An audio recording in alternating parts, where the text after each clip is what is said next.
Hello, আসসালামু আলাইকুম বন্ধুরা, কেমন আছেন? আশা করি ভালো আছেন।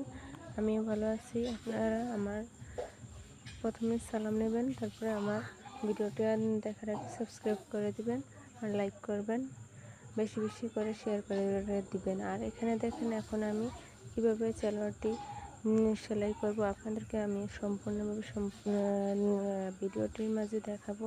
আর পুরোপুরি ভিডিওটা দেখবেন, টেনে না দেখার জন্য আমি অনুরোধ করব।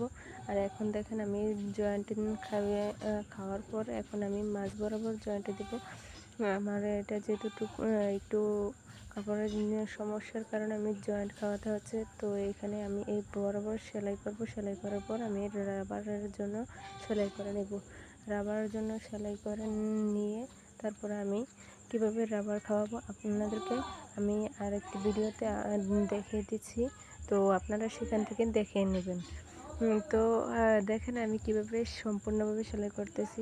এখন আমি নিচের আপনার সালোয়ার মোহরিটা সেলাই করে নিলাম।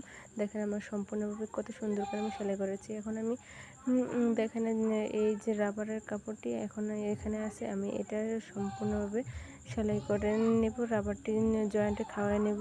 তো আমার সালোয়ারটি দেখেন দুটো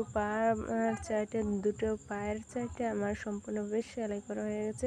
আর এখানে আমার কলি লাগবে, তো আমি আপনাদেরকে কলিটা কিভাবে আমি খাওয়াবো বা কিভাবে জয়েন্টে দিব তা এই ভিডিওতে এখন আমি আর দেখাচ্ছি না।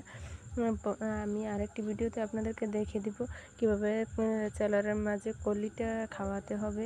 অনেকেরই আছে কলিটা খাওয়ালে খুব সুন্দর করে মিলে যায় না, এলোমেলো হয়ে থাকে। তো আমি আপনাদেরকে সম্পূর্ণভাবে নতুন একটা ভিডিওতে আপনাদেরকে দেখে দিব। তো দেখেন আমার সম্পূর্ণভাবে সেলাই করা হয়ে গেছে, কলি খাওয়া হয়ে গেছে।